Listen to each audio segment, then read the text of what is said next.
How's everybody doing today? I'd like to talk about the total solar eclipse that's happening on August 12th of next month. And this is a very strong phase in the zodiac. It usually means renewal whenever you have a total eclipse. But the major theme that's kind of circling around this, because it's in the sign of Leo, the total eclipse is in the sign of Leo. This is about leadership, your being your authentic self, taking responsibility, taking accountability for what you've done or what you're working on, your emotional states, how you've been acting, have you been meditating, have you been practicing your spiritual practices, being your authentic self. And maybe you're at your job, let's say you're kind of a passive person, right? You're not really a leader per se. You're not the one that goes around and instructs tasks to people or gives people advice on how to execute tasks or give advice or whatever the case may be. You might want to try pulling yourself out of that and trying it a little bit. Maybe not so much in your workplace, maybe at home if you're a parent, or your friend groups. You could try organizing something and directing it or whatever, and play into those energies, because it might help you out, gaining a skill set or an aspect of yourself that you didn't know you had. We are all infinite spiritual beings having a temporary human experience. We're all capable of leadership. Every man and woman and child can be a teacher. We have divine power that's with us. So of course you can be a leader, because if you have infinite access to infinite power and source and being one with God, how can you not be authentic and be a leader? So touching a little bit on authenticity, real quick. I'm sure you guys see I got a couple swords sitting there and waiting. I like swords a lot. I have a bunch of them. I'll be collecting more. I used to have more. I toned it down some. One of those swords is my daughter's. It's a play sword. We practice sword fighting and stuff like that, which is fun, and she loves it a lot. But anyways, authenticity, being your true self, is very difficult, especially if you're in a career or a job, or a very corporate job where you're working in an office. Maybe you're in cubicles, maybe you're sitting at a round table. Being authentic, you might feel like it's going to flare off or be weird or disturb your boss or your coworkers. Like, why are you acting like this? You're kind of a weirdo.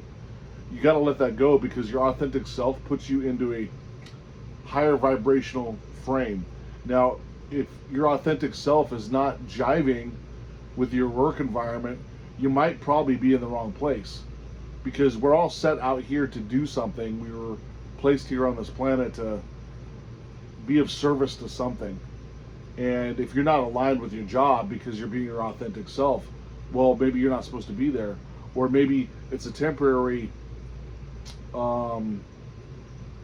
wave of disruption and chaos a little bit, but maybe those coworkers go away, or they kind of start liking it, or they get fired, or they quit, or there's some shifts and movements within the office that happen that will align with you. Maybe your boss thought it was like, why are you talking about this? Like, you want to get fired? Like, that's kind of, if you're really authentic, then you're not putting on that mask, that fake face you do in kind of the corporate world, being like ultra professional, only doing shop talk, never talking about personal business, never talking about your hobbies, just, shop talk. Oh, we got to get these reports in. Oh, we got to get this production line up. We got to get the bottom line drawn here. Like everything that's related to corporate nonsense. An orchestrated system that's it's basically bullshit anyways. If corporations actually ran at ultra efficiency, there wouldn't be any ego behind it. But since there is, and selfishness and greed, there's a lot of weird stuff that happens. You may have noticed, and I didn't really want to. Maybe I didn't want to go into this, but now I want to talk about it. Now that I thought of it, I used to work with this woman who was into psychological safety in the workplace, and she and I discussed that, you know, workplace violence is psychological, and the company will never, the higher ups will never blame themselves for the lack of whatever's happening. It always, you know, shit kind of always rolls downhill, and they'll put it like, oh, I'm not going to change as a manager. I'm going to keep being a asshole and running this, running this with this ship with a whip, and slave mentality, and I'm going to give you guys a psychological safety class, so you can basically emotionally accept my slavery, so you guys can be comfortable and feel safe that I'm a slave master to you. Like, this is literally the type of thinking that these people have. And it's like, no, the psychological safety is actually for upper management. But they'll never deal it in that way because the old system requires slave master, slave. I'm the authority. You do as I say. If you don't, you're fired. Even if it's a good idea or not, you don't talk to me. I just make the decisions. You don't talk to me about it. I make the decisions. You always and they're always going to separate that friendship of, you're not going to be hanging out with me drinking beers after work, and we're going to go on my yacht and party and all that stuff. And then come Monday, I'm going to send you behind that desk again, and you're going to file reports. Like, that's not how it operates. It's very separation minded. And also, like, if you may notice, also spiritually, you may feel like a type of separation. The separation is not there. We're all universally connected through God and Source and yourself and energy and all the other things that you want to call it, whatever religion it is. It's all connected through this, like, vibrational grid that's interconnected through a massive consciousness, right? So the separation between you and everyone else, it's not there. You're not separate from anything other than your own consciousness. Your consciousness is your mind creates creates identity through all your thoughts. Your thoughts comprise identity. Whatever thoughts are going into your head, and apparently there's like 60,000 thoughts that we think about per day, creates an image and an identity. You got to step back and be the observer. This is how you meditate as well. You step back and be the observer, and like observe those thoughts that are coming in. Like, wow, that's not really me. I'm not being authentic, because those thoughts are just like ideas or things that I want, or things that people told about me. Like, oh, Brandon, you're funny. So, like, am I going to identify with being funny? Now, I don't use too much humor on this channel because in my mind I'm trying to focus and give you direct information. It's actually hard for me to concentrate if I start joking around a lot. So that's why you probably haven't seen me do that. But if you see me if I ever get on interviews with other YouTubers and stuff, you might see that some of that come out. But anyways, be authentic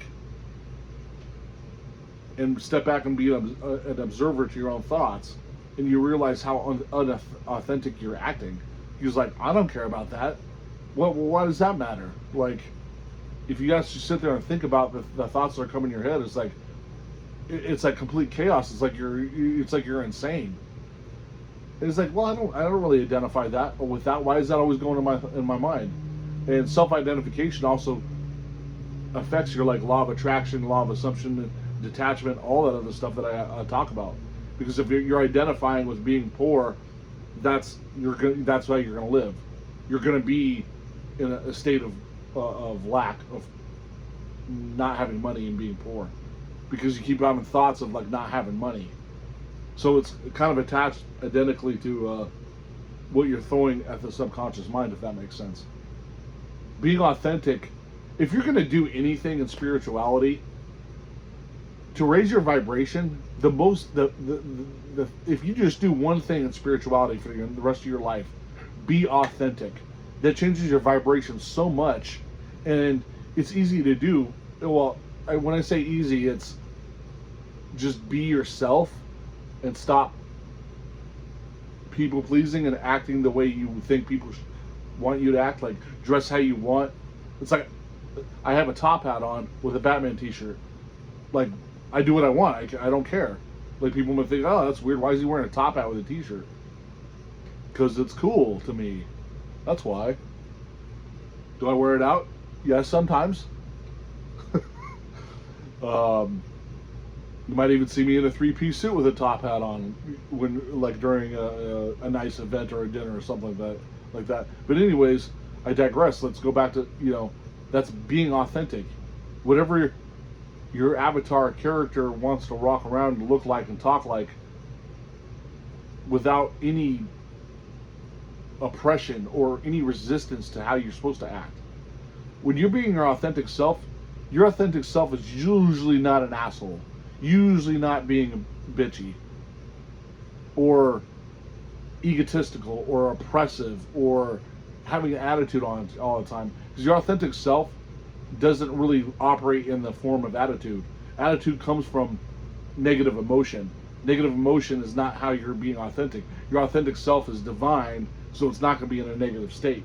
So even just being authentic can kind of push you to be being positive, because not only you're acting in your own frame, people are going to treat you differently. You're more magnetic. When you let go and be your authentic self, those two combined, you're all of a sudden, like, everyone wants to be your friend. Like, they come up to you, ask you advice. Like, why is this person asking me advice? They used to tell me what to do. Now they're asking me for advice.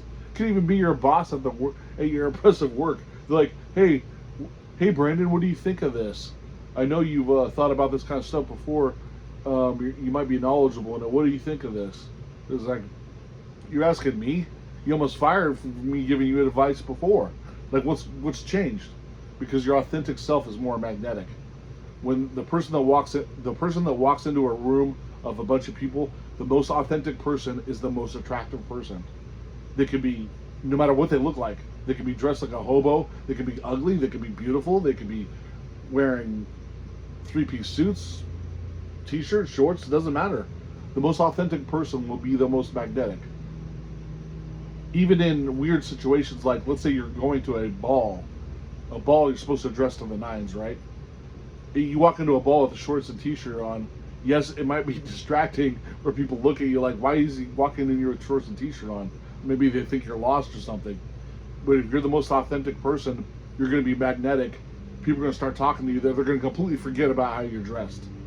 And then everyone else has been like, why is everyone so curious about this person walking in here? She's wearing sweatpants and a sweatshirt. What's going on? He's wearing a t-shirt and shorts. Why is everyone going over there to talk to him? Is it because of the way they're dressed? Then they hear they get close and hear the conversation. It's like, oh no, they're talking about politics. Like, who is this person? I want to talk. Now they want to talk to him, and I feel compelled to talk to him. It's just magnetic. Authenticity is a massive spiritual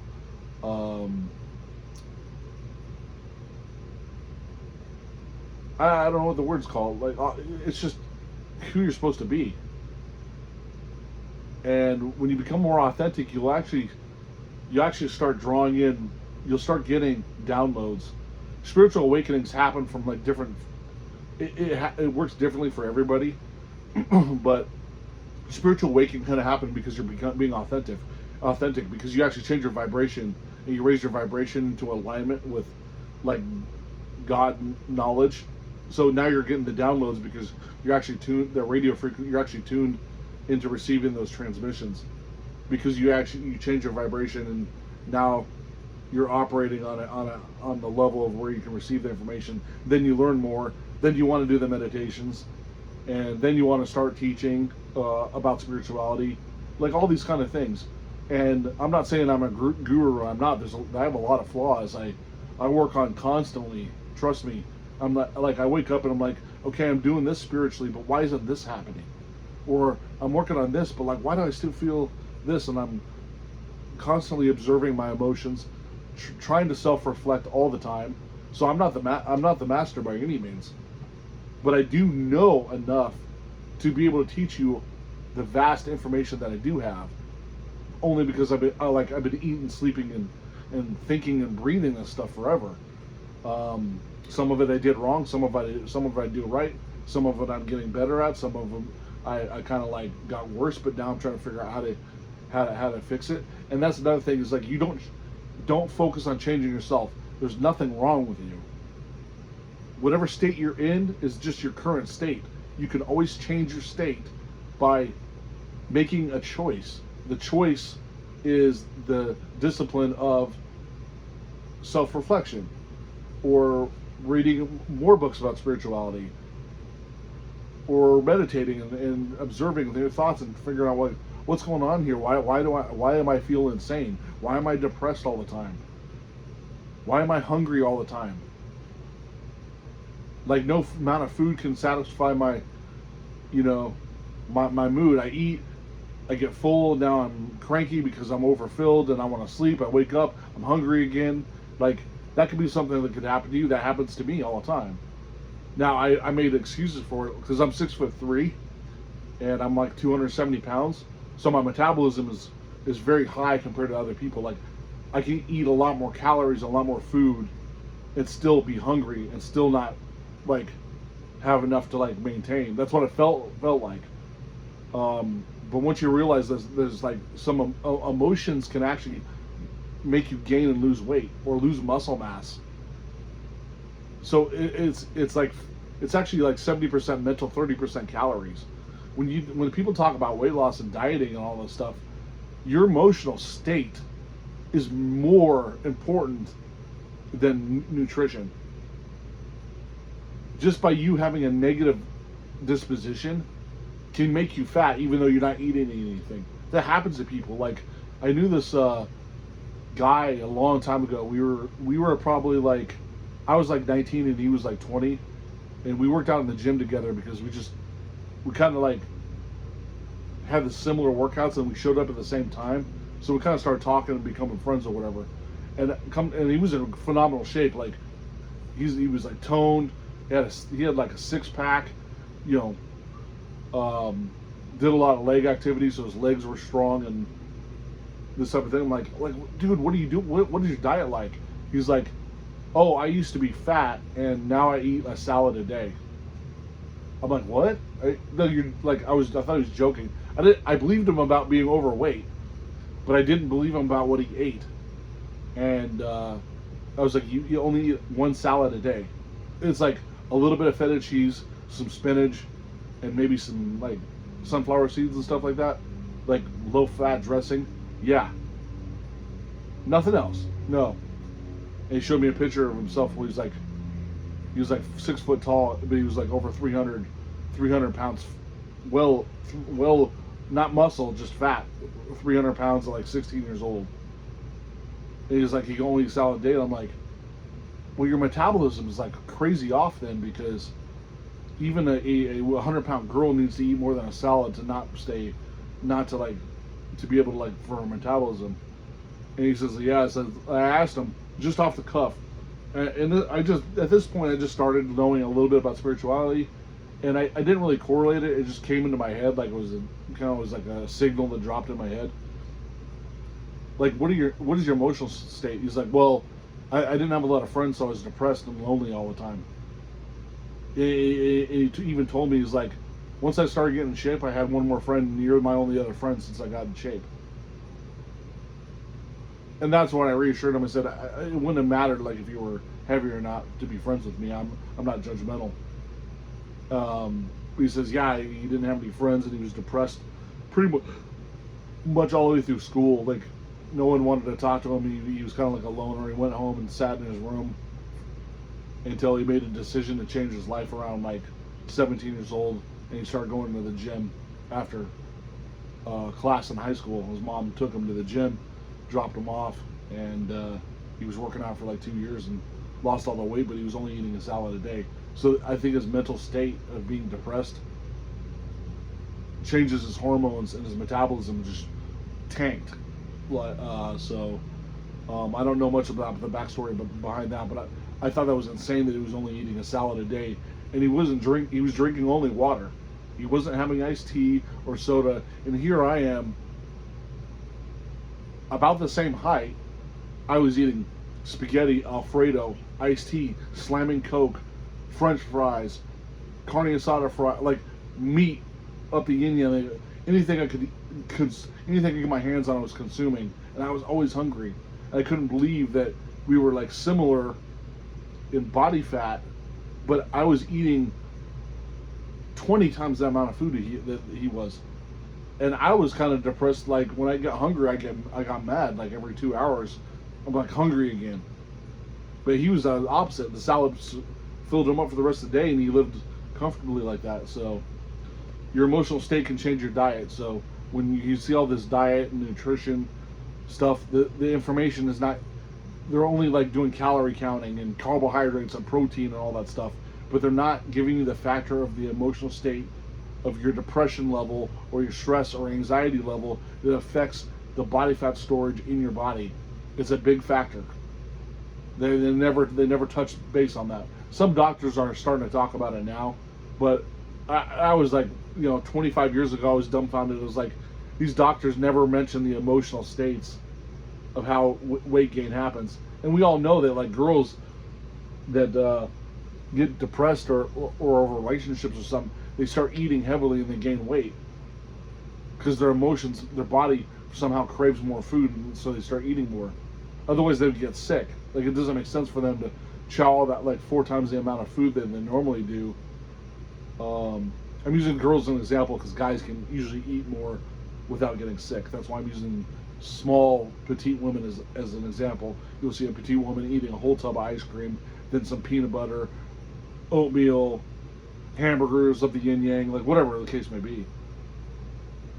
So your emotions are heavily regulated on your body's hormone producing abilities, obviously, for metabolism and heart rate and high blood pressure and all that type of stuff. I know I kind of went off on a tangent there, coming from authenticity, and this video is going to be kind of a long one today because I just decided I wanted to do a longer video. I just felt like it. Usually I'm like 10 minutes and it's over, but now we're going to go longer than 20 minutes on this one because the total lunar eclipse in the sign of Leo. Leo is the lion. That is the leader. That is like the leadership zodiac sign. Like they're usually good. Like if you're in the zodiac sign, sun sign Leo, like that's your birth month, you're probably a leader. You're probably content